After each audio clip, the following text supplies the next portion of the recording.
Quanto tempo, né? Vamos? Pai nosso, que estás no céu, santificado seja o vosso nome.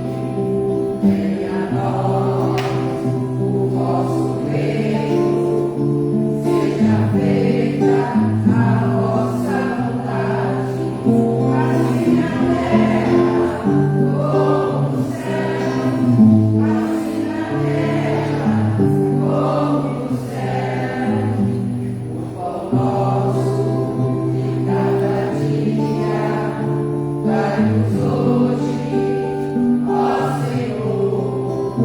Perdoai as nossas dívidas, assim como perdoamos aos nossos devedores. Não deixeis cair em tentação, mas livrai-nos de todo mal.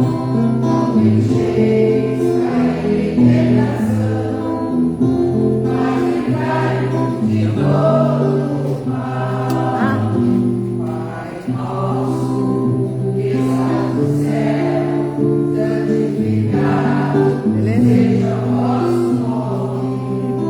Venha Depois eu ponho o outro aí, tá? o vosso reino, seja feita a vossa vontade, assim na terra como no céu, assim na terra como no céu.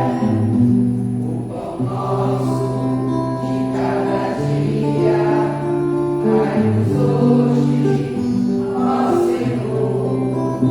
Perdoai as nossas dívidas, assim como perdoamos aos nossos devedores. Não deixeis cair em tentação, mas livrai-nos de todo mal. Não deixeis cair em tentação, mas livrai-nos de todo mal.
Não vai cair, não?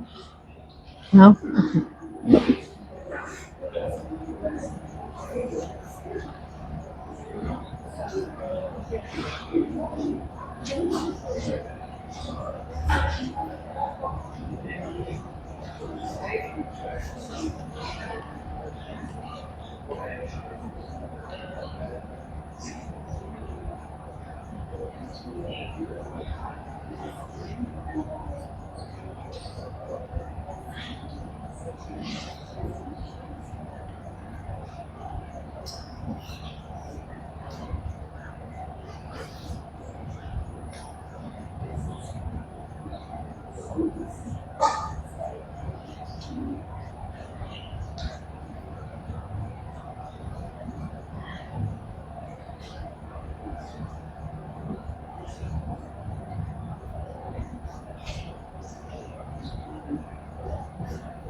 Falta 2 minutos ainda.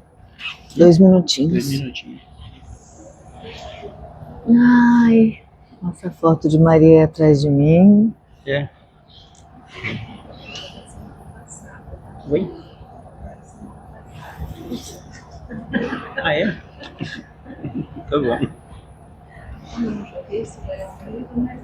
Claro, no final vai ter sorteio. Então, 0,59.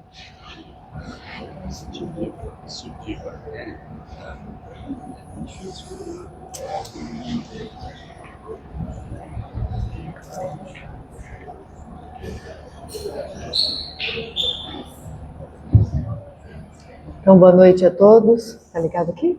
Tá? Boa noite aos internautas que estão em casa também, né, nos assistindo, que não puderam estar aqui, né, presencialmente. Prazer estar aqui novamente com vocês.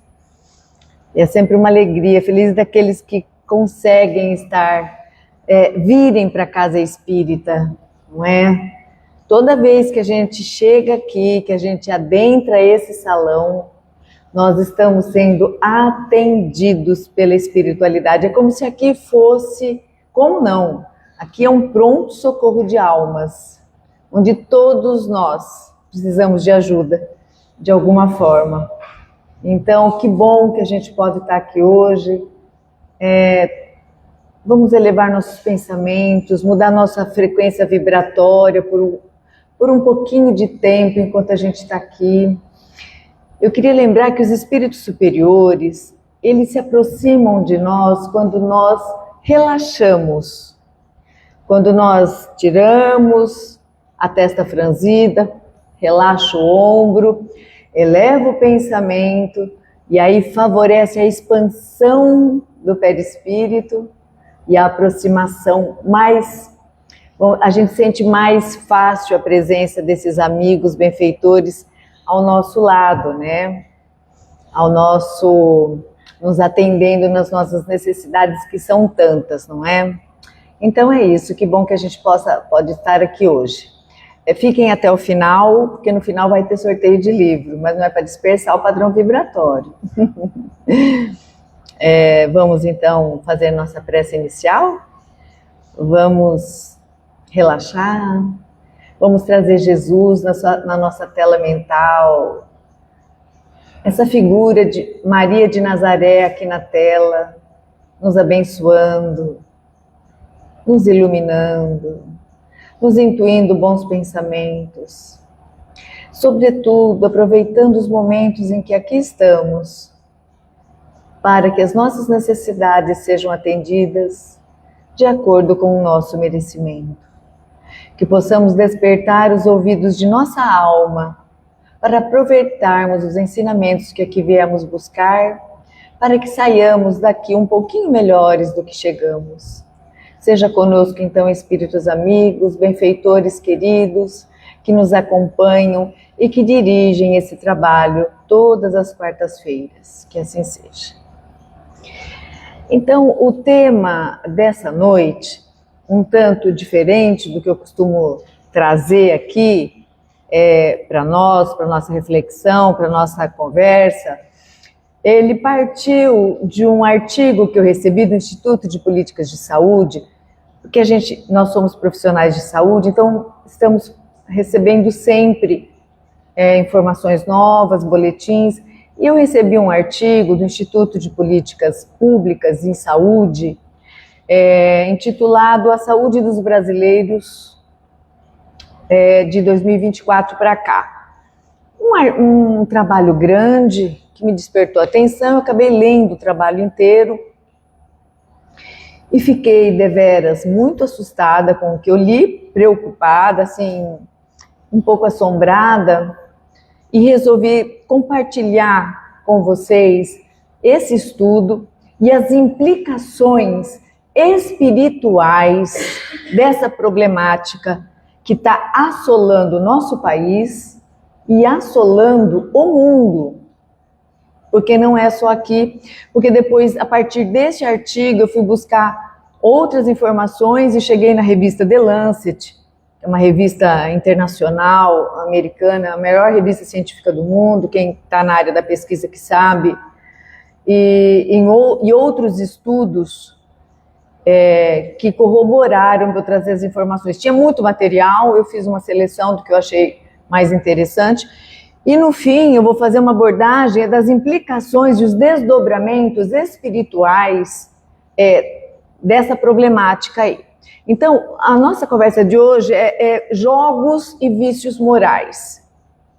Quais são as implicações espirituais, espíritas, para essa problemática gravíssima que tem assolado as famílias brasileiras, as famílias do mundo inteiro, as pessoas, assolado todo o país.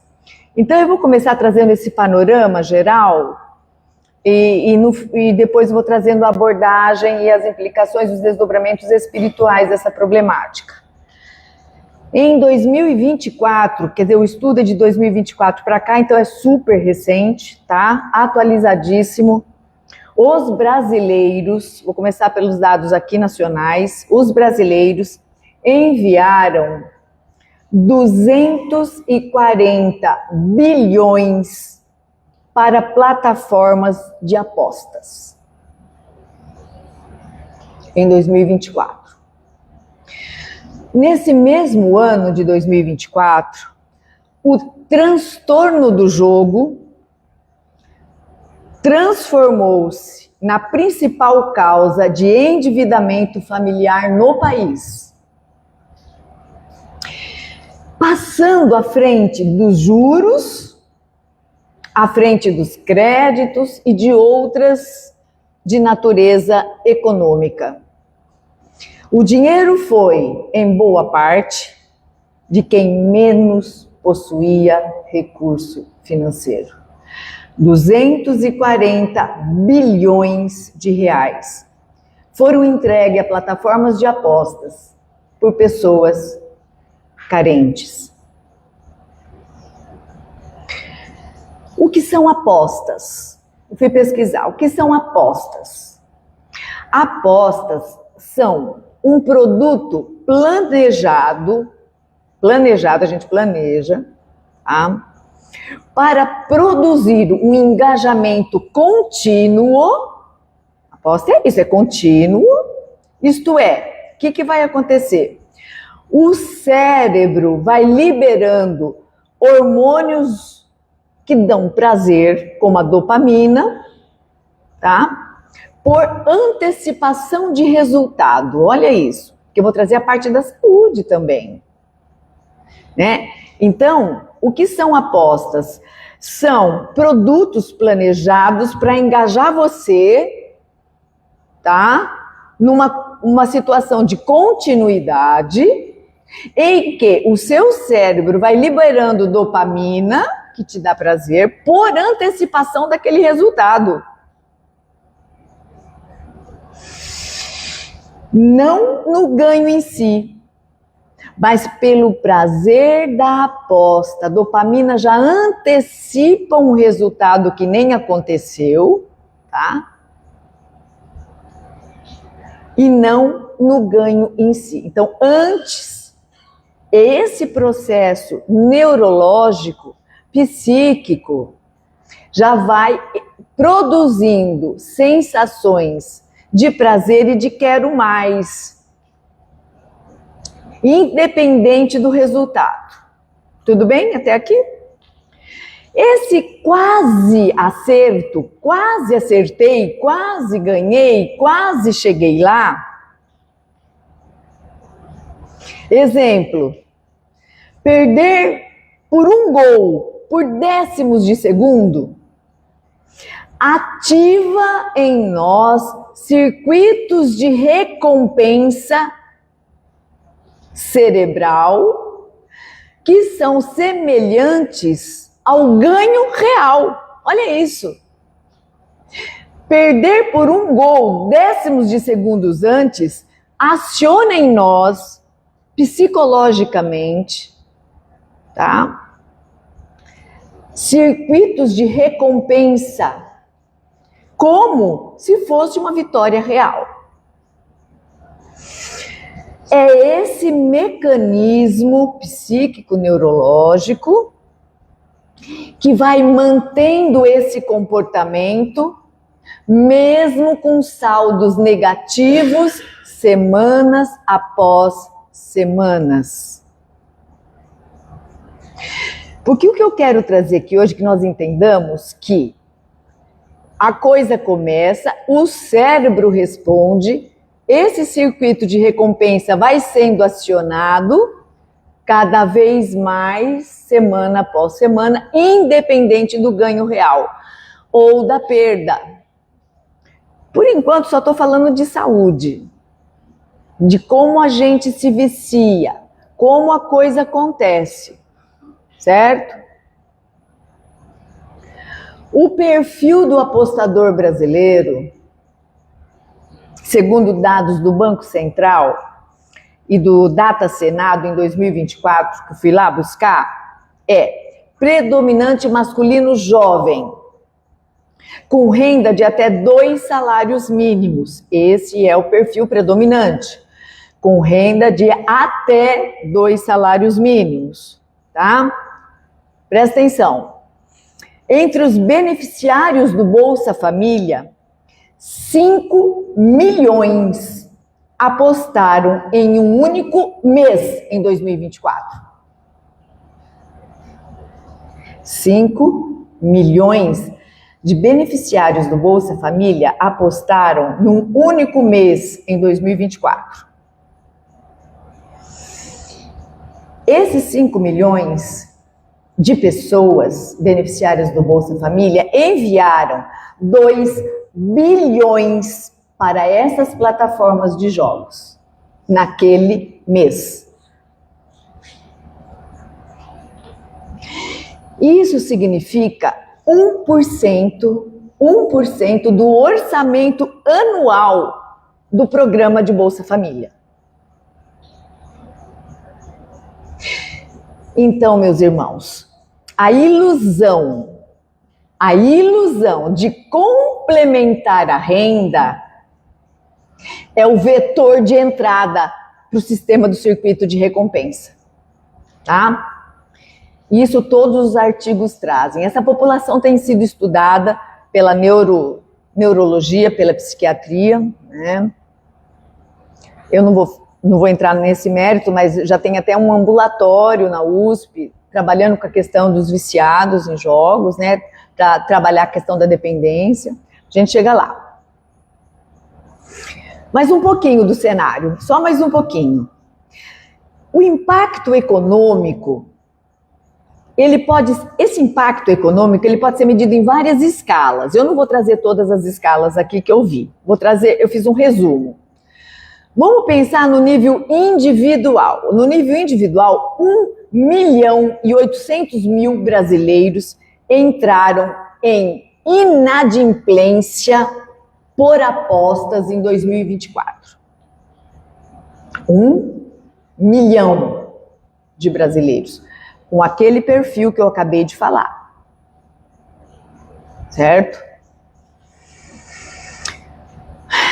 Quem traz esse dado é a Confederação Nacional do Comércio. Eles têm todos esses dados. Quem quiser entrar lá, depois eu tenho o link de tudo. Quem quiser se aprofundar, eu trouxe todas as referências bibliográficas.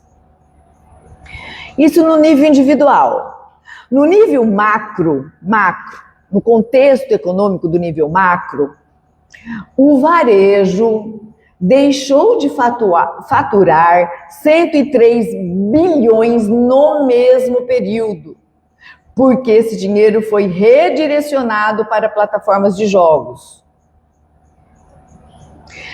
A Business School de São Paulo, a maior escola de negócios, mostrou que cada aumento de 1% no volume de apostas gera um crescimento de 0,25, um quarto, no endividamento das famílias, a cada aumento de 1%.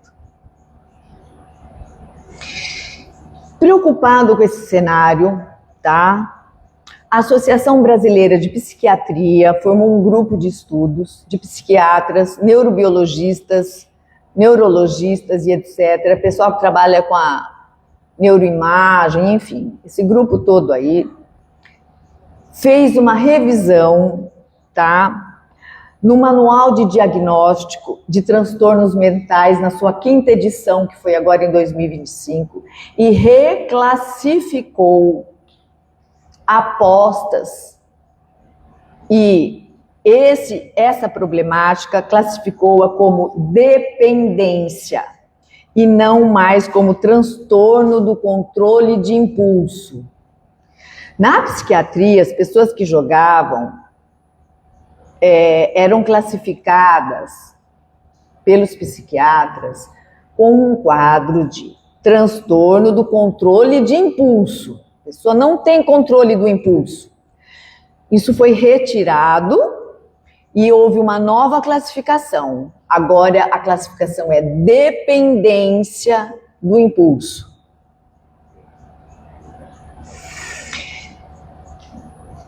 Isso não foi à toa.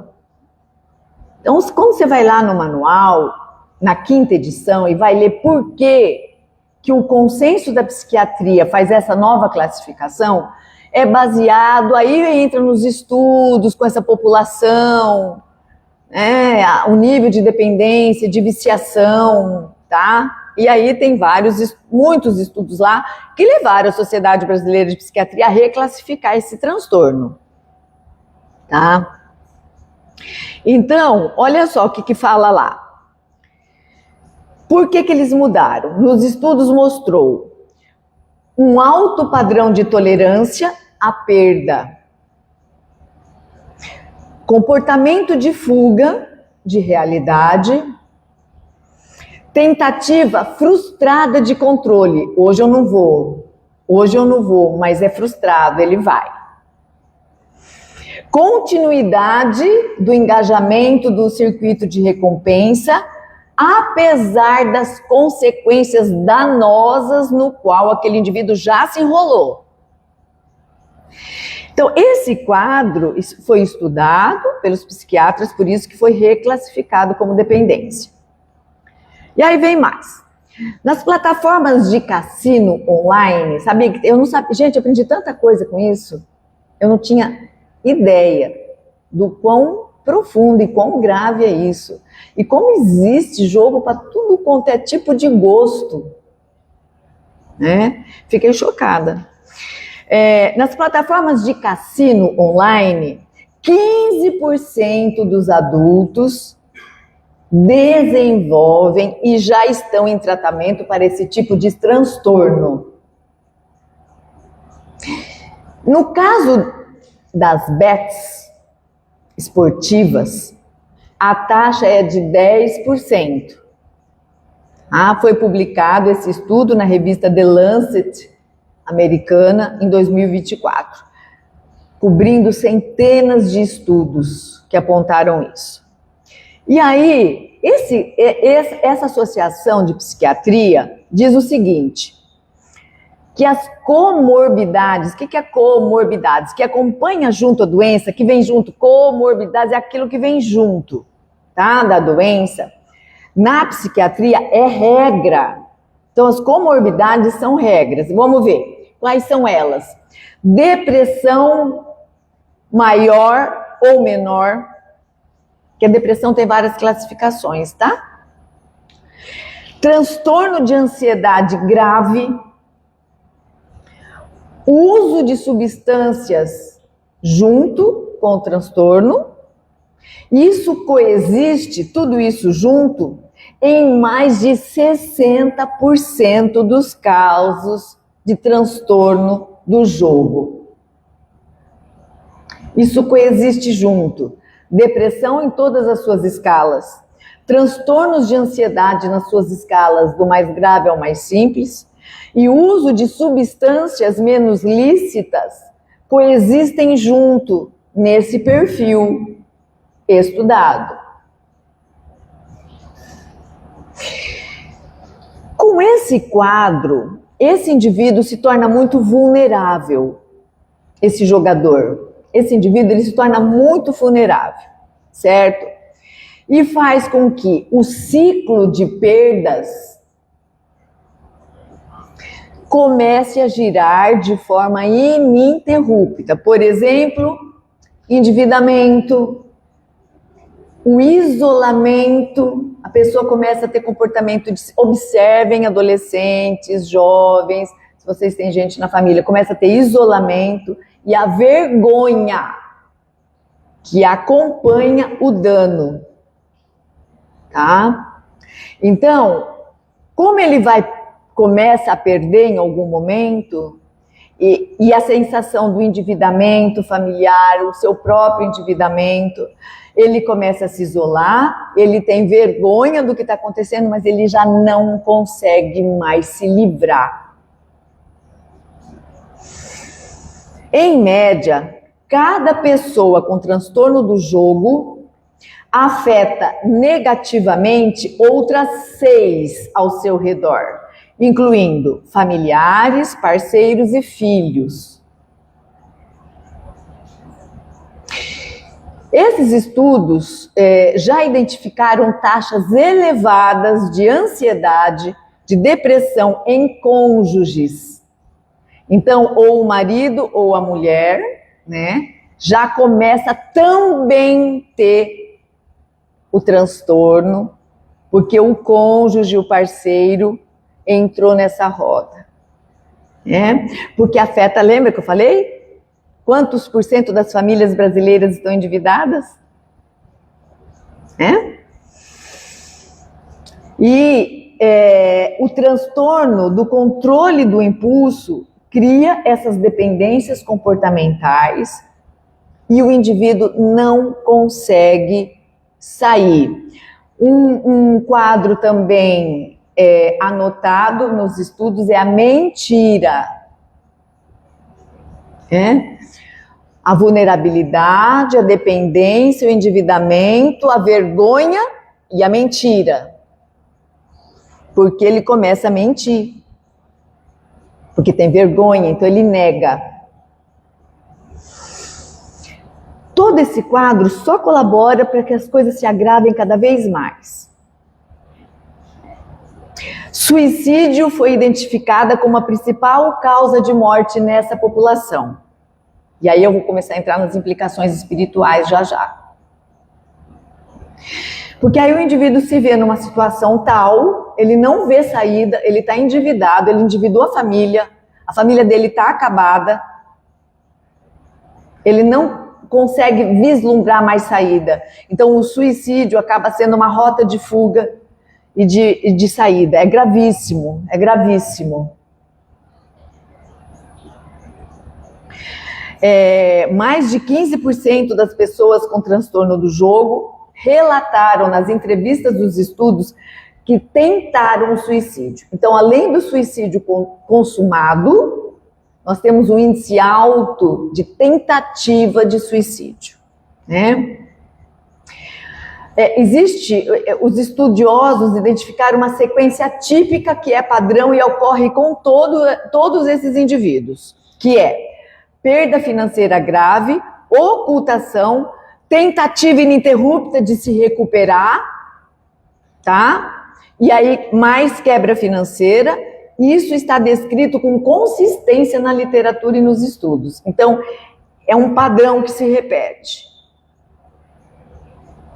E aí, meus amigos, o cenário vai longe. Eu trouxe, assim, alguns pontos principais, enfocando a parte da saúde e a parte da economia. Uma coisa leva a outra. Esses estudos estão intrincados. Existem estudos da psiquiatria junto com economistas, porque estão muito relacionados, né? A questão que leva a esse distúrbio de comportamento. E aí nós vamos entrar nas implicações espirituais, né?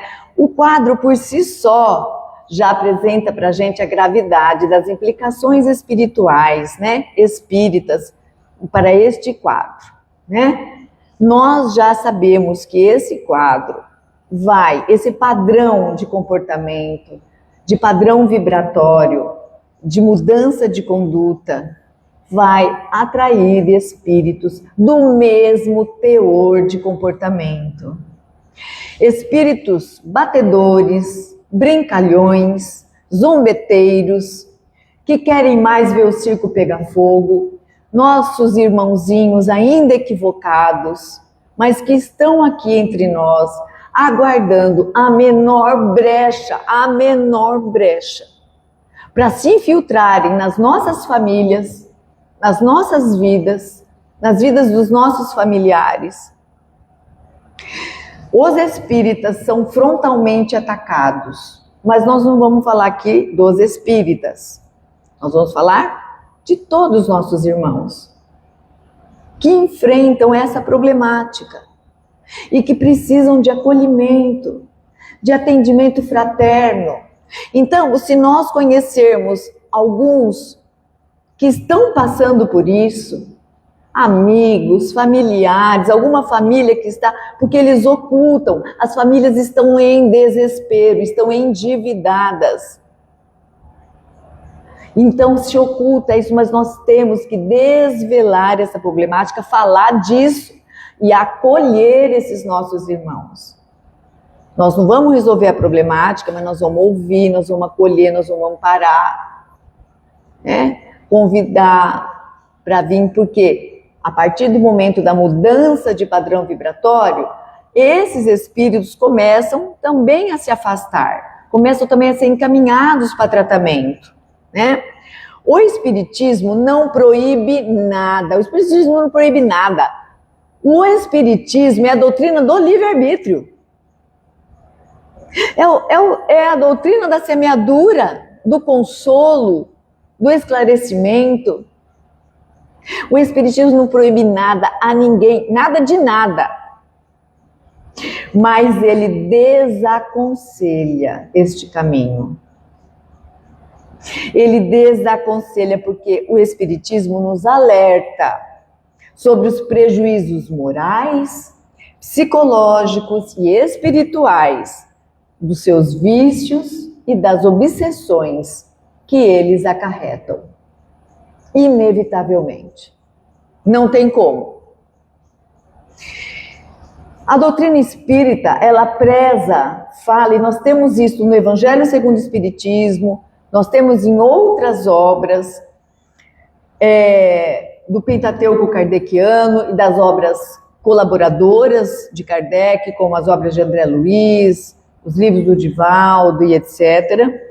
Ele foca no trabalho honesto, no dever. Nós temos um capítulo no Evangelho segundo o Espírito que fala do dever, do trabalho.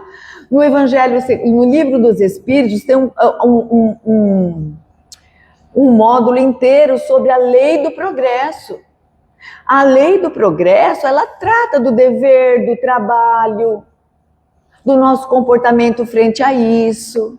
Então, se alguém está com dúvida de como deve se comportar, o Livro dos Espíritos, lá na lei de progresso, tem tudo. No Evangelho segundo o Espiritismo, tem lá a riqueza, a importância do trabalho, a importância de como lidar com isso. Então, se nós temos dúvidas, vamos recorrer a Kardec, aos espíritos que auxiliaram Kardec na codificação. Vícios em jogos de qualquer natureza recebe o nome de ludopatia. A ludopatia é um campo fértil, diz o Espiritismo, para a obsessão espiritual, onde o viciado se sintoniza com espíritos inferiores que também buscam aquele tipo de prazer, de desordem, né? Que quer ver as famílias desunidas, quer ver a pessoa até cometendo suicídio, né? Também eu gostaria de atentar para mais um tópico que eu trouxe, que é a violação do trabalho. Que seria o quê? Os jogos de azar, eles são vistos como uma forma de buscar enriquecimento fácil.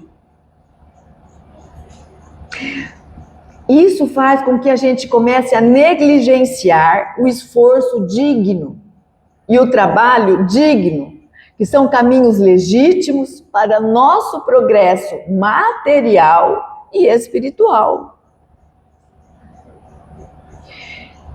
Eu vou contar um caso, a pessoa nem está mais aqui, mas eu tive um trabalhador, quando eu estava construindo uma casa, não vou citar, mas um trabalhador, ótimo trabalhador, um ótimo pedreiro, era assim, até um dos meus braços direito lá.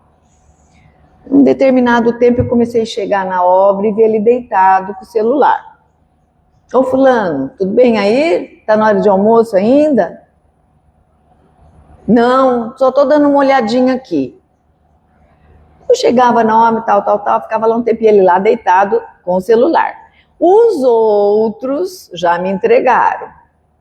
Ai, dona Estela, é joguinho. Infelizmente, ele entrou nessa. No dia seguinte a mesma coisa, no dia seguinte a mesma coisa, e foi, chegava, não estava trabalhando, estava encostado num canto ali da obra, com o celular na mão, jogando. Resumo da ópera, foi assim, até hoje hoje não, mas esses tempos eu soube que separou, a família largou, abandonou, né?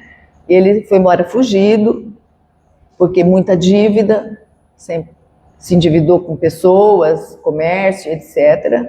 Fugiu, largou mulher, filho, sei lá eu em que lugar do mundo está. Então, esse é um exemplo que está aqui no nosso dia a dia, né? Não está nos estudos, não está nos estudos. Está aqui no nosso dia a dia, com quem está do nosso lado. Eu nem sabia esse negócio de jogo naquela época. Teria feito alguma coisa. Também, esse caminho negligencia o esforço digno de trabalho e que você tenha sua renda e ganhe o seu dinheiro com dignidade. Tá tudo perfeito, tá tudo certo com isso, não é? Fruto do seu esforço, do seu trabalho, do seu esmero, né? São anos e anos, 40 anos trabalhando, 40 e tantos anos a gente trabalha, não é? Depois chegar lá na frente, talvez se aposentar, para quem não se aposentou ainda não sei, mas para quem já se aposentou, mas mais da metade da vida, mas com esforço digno, né? As pessoas terem o que têm, com dignidade, fruto do seu esforço, do seu trabalho, né? O jogo, gente, alimenta o egoísmo, o descontrole emocional, o nervosismo, leva a ruína econômica e familiar e gera dívidas kármicas. Não só dívidas aqui, no aqui e agora, mas dívidas kármicas, né? Dívidas do espírito que ele levará com ele. Então, vocês imaginam o indivíduo que se suicidou porque não viu saída, porque se endividou horrores, não viu outra saída, usou o suicídio como rota de fuga e desperta no mundo espiritual Vivinho da Silva, com os mesmos problemas, lá no Vale dos Suicidas, num sofrimento atroz, achando que se livrou daquilo e não se livrou. Então nós temos que orar muito, né? Então, as implicações espirituais, a construção de uma consciência cristã, espiritualizada, baseada na responsabilidade e no esforço próprio, né? Lembrando todo dia que os jogos de azar são vícios morais, pessoais e desnecessários para a nossa evolução. E eu acabei lendo o livro do Dr. Eurípides Kuhl. Ele é médico, ele é um colaborador da nossa revista, o consolador.com.br, é uma revista espírita semanal, gratuita. Entrem, eu sempre vou fazer propaganda, o consolador.com.br. Tem excelentes matérias ali dentro, né? Faz 19 anos que eu trabalho nessa revista, junto com um grupo de editores e responsáveis. E o Dr. Eurípides Kuhn publicou um livro de graça, tem PDF grátis para quem quiser. O nome do livro é Jogo, Mergulho no Vulcão. Esse livro, ele descortina no livro, é um livro mediúnico, tá? De um espírito preocupado com jogos que passou por uma situação dessa. E ele configura os jogos como ferrugem da alma. É sincera e forte, uma trama que desloca para a borda do vulcão, que ele chama de infelicidade. O cenário do jogo, como ele cita 3 no livro: jogo ambição, jogo divertimento, jogo passatempo. Achei bem interessante, porque nenhum estudo que eu li fala dessas 3 vertentes que o espírito trouxe aqui. Então, jogo ambição, jogo divertimento, jogo passatempo, né? Com as suas facetas disfarçadas de inocência. Cuidado, facetas disfarçadas de inocência. Bingos, loterias em geral, rifas, sorteios e assim vai. Tudo isso posto ao alcance de todos, muitos oficializados por governos e, o que é pior, no próprio lar, né? Ele fala que o indivíduo começa a jogar, ele passa a se distrair, ele fica distraído e engaja o circuito de recompensa, entra na viciação sem se dar conta, sofrendo tormentos espirituais oriundos deste comportamento e das perdas acumuladas.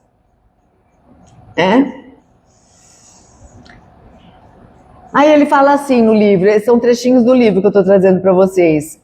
Um dado a mais, joga mais uma vez o dado, né, na roleta.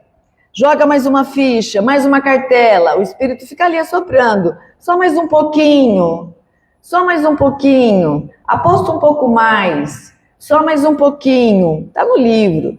E isso, na maioria das vezes, é um trampolim para mergulhos na borda do vulcão. O livro chama, né, Vícios na Borda do Vulcão, Jogo, Mergulho no Vulcão. O livro é sensacional. Quem quiser ler, tem o link para o PDF gratuito. Não é grosso, viu? Não se preocupem não é um livro tão grosso. Em resumo, o Espiritismo, então, ele nos convida apenas a uma reflexão sobre a finalidade do dinheiro, do tempo gasto com isso. E o Espiritismo nos incentiva a construir a nossa felicidade através do nosso esforço próprio, da prática da caridade, e não através de atalhos incertos, explorando a vulnerabilidade alheia. Então, eu peço aqui, encerrando esse nosso bate-papo de hoje, essa problemática que está assolando as famílias, o nosso país. Tem estudos australianos aqui e outros estudos, quem se interessar em se aprofundar, eu tenho. Em muitas partes do mundo isso tem se agravado. E que nós possamos, então, se conhecermos alguém que está entrando nisso, conversar, trazer, acolher, aconselhar. E nós não podemos ignorar as implicações espirituais desse comportamento. Levaremos dívidas kármicas, fora que uma viciação, ela é o plugue com a tomada para o processo obsessivo. Tá bom? É só um alerta, vamos orar muito. Os espíritos têm pedido muito para que nós oremos, para que nós sintonizemos com a espiritualidade maior, né? Todos nós sofremos tentações, Não sejamos censores do outro. Ficar censurando, não resolve. Resolve acolher todo doente psiquiátrico. Lembrem-se, o transtorno já foi incluído na psiquiatria. Tem que ser atendido, e não julgado e não censurado. Então nós devemos acolher, trazer para o atendimento fraterno, ver o que nós podemos fazer para ajudar, tá bom? Espero que vocês também tenham gostado dessas informações, nos alertado para essa problemática grave e que só tem piorado. Os estudos são muitos, gente, né? E eu fiquei assustada de ver a quantidade de estudos. Eu estava meio por fora, assim, da gravidade da situação, né? E que eu fiquei bem preocupada. Então nós vamos só fazer uma prece, depois nós vamos passar para os passos, mas antes nós vamos fazer o sorteio, beleza? Dos livros. Mas para não dispersar o padrão vibratório, a gente vai orar e encerrar, porque a espiritualidade, né, já atendeu todo mundo que tinha que atender, porque a gente dispersa quando a gente faz sorteio, essas coisas todas, tá bom? Vamos elevar nossos pensamentos até Jesus e vamos rogar a esse mestre de amor que nos oriente os passos, que se apiede, que tenha misericórdia de todos os seus filhos que estão passando por essa situação, que desperte em seus corações a vontade sincera de se libertar dessa viciação. Que os espíritos amigos e benfeitores possam então acolher essa nossa oração, essa nossa súplica, e que possamos também receber aqui, neste momento, as bênçãos que viemos buscar. Siga conosco, Jesus, até nossos lares nesta noite. Fluidifique as águas dos nossos lares, desta casa. E que possamos sair daqui confortados, esperançados, com o nosso coração cheio de amor e vontade de praticar a caridade e o bem para o que nós estamos aqui na Terra. Que assim seja. Então, desligar aí.